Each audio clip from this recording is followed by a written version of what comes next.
بسم اللہ الرحمن الرحیم۔ السلام علیکم دوستو آج ہم بات کریں گے کہ سیکشن جو 111 ہے وہ کیا ہے۔ 111 انکم ٹیکس آرڈیننس کا سیکشن ہے جو ان ایکسپلینڈ انکم یا ان ایکسپلینڈ ایسٹس کے حوالے سے ڈیٹیلز طلب کرتا ہے ٹیکس پیئر سے کہ ٹیکس پیئر وہ ڈیٹیلز دے، اور اس ڈیٹیلز کے بعد ڈیفینیٹ انفارمیشن جو ہے اگر اویلیبل ہے کمشنر کے پاس تو وہ ریٹرن کو چینج کر دے، اگر نہیں ہے تو ریٹرن کے اوپر اکتفا کرے اور اس کو ایکسیپٹ کر لے۔ ریٹرن جو ہوتی ہے انکم ٹیکس آرڈیننس 2001 کے تحت وہ ڈیمڈ انکم کہلاتی ہے، وہ ایک ڈکلیئرڈ ورژن ہے آپ کا جس کو ہم سیلف اسیسمنٹ کہتے ہیں، اور سیلف اسیسمنٹ میں جب آپ ریٹرن فائل کر دیتے ہیں تو اصولی طور پہ تو ایک آرڈر ہے جس کو ایف بی آر مان لیتا ہے، مگر وہ اس کو چینج کر سکتا ہے، اور اس کو چینج کرنے کے لیے ایف بی آر جو ہے وہ 122 کے تحت، ایف بی آر کا کوئی آفیسر سیکشن 122 کے تحت اسے تبدیل کر سکتا ہے، امینڈ کر سکتا ہے، آلٹر کر سکتا ہے۔ کب؟ جب اس کے پاس ڈیفینیٹ انفارمیشن ہو۔ 111 پہ آگے چلنے سے پہلے ہم اس بات کا جائزہ لیں گے کہ یہ ڈیفینیٹ انفارمیشن کیا ہوتی ہے۔ ڈیفینیٹ انفارمیشن یہ ہوتی ہے کہ ایک انڈیپینڈنٹ سورس سے ایف بی آر کے پاس کوئی ایسی انفارمیشن اویلیبل ہے جو انفارمیشن ٹیکس پیئر نے اپنی ریٹرن میں نہیں دی۔ یعنی ایک ٹیکس پیئر کہتا ہے کہ میرے پاس ایک مہران گاڑی ہے، جبکہ ایف بی آر جو ہے وہ ٹویوٹا یا ہونڈا کے کسی ریکارڈ سے یہ ثابت کرنے کے قابل ہے کہ اس کے پاس ٹویوٹا یا ہونڈا کی کچھ گاڑیاں بھی موجود ہیں، تو ہم کہیں گے کہ ایف بی آر جو ہے is in position of a definite information. ایک ٹیکس پیئر کہتا ہے کہ میرا ایک بینک اکاؤنٹ ہے، لیکن ایف بی آر جو ہے وہ انڈیپینڈنٹ سورس سے اسٹیٹ بینک آف پاکستان کے کسی ریکارڈ کے ذریعے، کسی بینک کی برانچ کے ریکارڈ کے ذریعے سے یہ ثابت کر دیتا ہے کہ نہیں، اس کا ایک بینک اکاؤنٹ نہیں ہے بلکہ اس کے تو 10 بینک اکاؤنٹس ہیں، تو اس کو بھی ہم ڈیفینیٹ انفارمیشن کہیں گے۔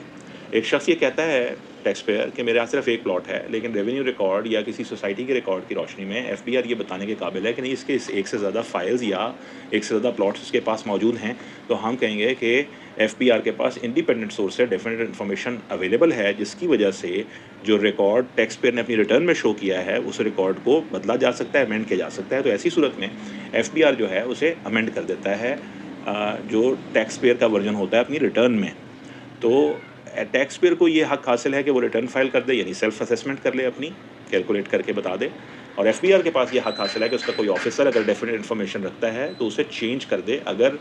جو ڈیفینیٹ انفارمیشن انڈیپینڈنٹ سورس سے ایف بی آر کے آفیسر کے پاس ہے اگر اس کے مطابق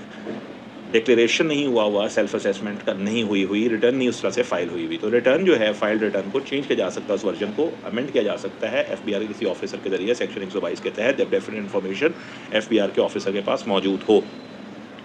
مگر یہ جب ڈیفینیٹ انفارمیشن اس کے پاس آ جاتی ہے تو پھر بھی ایک ریکوائرمنٹ ہے جو ٹیکس پیئر کو ایک حق دیتی ہے کہ بھئی اس سے پوچھا جائے کہ اس نے یہ ایسا ایکسپلین کیوں نہیں کیا۔ اگر 2 گاڑیاں ہیں ایف بی آر کے علم میں لیکن اس نے ایک گاڑی شو کی ہے، تو ایف بی آر کو چاہیے کہ وہ اس سے پوچھے کہ بھائی یہ بتاؤ کہ تم نے ایک گاڑی کیوں شو کی ہے، 2 گاڑیاں کیوں شو اور نہیں کی۔ تو اگر وہ بتا دیتا ہے کہ بھئی میں نے یہ گاڑیاں بیچ دی ہوئی تھیں تو اس کو ایکسپلینیشن مان لیا جائے گا، اگر نہیں بتا سکتا تو پھر یہ unexplained version of taxpayer ہوگا۔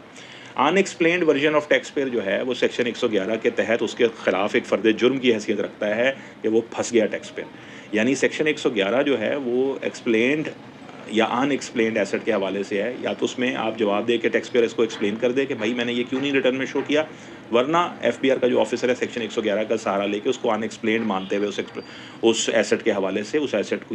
کو ایڈ کر سکتے ہیں آمدن میں، اس پر ٹیکس لگا سکتا ہے۔ تو جو ان ایکسپلینڈ انکم اور ایسٹس ہے سیکشن 111 کے، وہ ہے کہ کوئی بھی اماؤنٹ اس نے کریڈٹ کی ہے، یعنی اس کا فائدہ لیا ہے، اس کو آمدن شو کیا ہے، یا اس نے کوئی انویسٹمنٹ کی ہے شخص نے، یا اس نے کوئی رقم کنسیل کر لی ہے، یا اس نے کوئی پروڈکشن یا سیل جو ہے اس کی فگرز کو چھپایا ہے، یا اس نے کوئی رسیٹ جو اس کو وصول ہوئی تھی اسے چھپایا ہے، یعنی اپنی کریڈٹ سائڈ پہ یا ایسٹس کی سائڈ پہ یا تو کوئی ایک ایسا اثاثہ بنایا جو ایف بی آر سمجھتی ہے کہ اپنی ریٹرن میں ٹیکس پیئر نے شو نہیں کیا، یا کوئی ایسی انکم کمائی ہے جو ایف بی آر سمجھتی ہے کہ اس نے ریٹرن میں شو نہیں کیا ٹیکس پیئر نے، یا کوئی ایسی انکم چھپائی ہے جو ایف بی آر سمجھتی ہے کہ ٹیکس پیئر نے اپنی ریٹرن میں شو نہیں کیا، اس پہ سیکشن 111 کا نوٹس ٹیکس پیئر کو سرو کر دیا جائے گا اور اس سے ایکسپلینیشن مانگی جائے گی کہ آپ یہ بتائیے کہ ہمارے خیال میں آپ کے ایسٹ زیادہ ہیں، آپ نے کم شو کیے ہیں، ہمارے خیال میں آپ کی انکم زیادہ ہے، آپ نے کم شو کی ہے، ہمارے خیال میں آپ نے اپنی انکم چھپائی ہے۔ اس کا پھر جو جواب ہے، جو ایکسپلینیشن ہے اس کی نیچر کا، اس کے سورسز کا، وہ ٹیکس پیئر کو دینا پڑتا ہے کہ بھائی اس نے یہ انویسٹمنٹ کیوں کریڈٹ کیا، اس نے یہ رقم کیوں کریڈٹ کیا، اس نے کوئی ویلیوبل آرٹیکل اگر خریدا ہے تو کیوں شو نہیں کیا۔ تو یہ جو ایکسپلینیشن ہے اگر سیٹسفائی کر دے ایف بی آر کے آفیسر کو تو پھر اس کی ریٹرن اپنے قدموں پہ کھڑی رہتی ہے، اگر وہ نہ ثابت کر سکے تو ریٹرن کو غلط مان کے اس کے امینڈ کر دیا جاتا ہے سیکشن 122 کے تحت. تو سیکشن 120 میں ریٹرن فائل ہوتی ہے, 111 میں ایکسپلینیشن مانگی جاتی ہے اور 122 پہ امینڈمنٹ ہوتی ہے. یہ تینوں پروسیس جب کمپلیٹ ہوتے ہیں تو ہم دو طرح کے ورژنس پہ کھڑے ہو جاتے ہیں. ایک ایف بی آر کہ ٹیکس پیڈ نے ریٹرن کیسے فائل کی, اور دوسرا ایف بی آر نے اس کو چینج کرنے کی قابلیت, اہلیت اور طاقت کیسے حاصل کی. میں امید کرتا ہوں کہ اس سے آپ کو فائدہ ہوا ہوگا. اسی طرح کسی اور بات کے ساتھ پھر حاضر ہوں گے. السلام علیکم.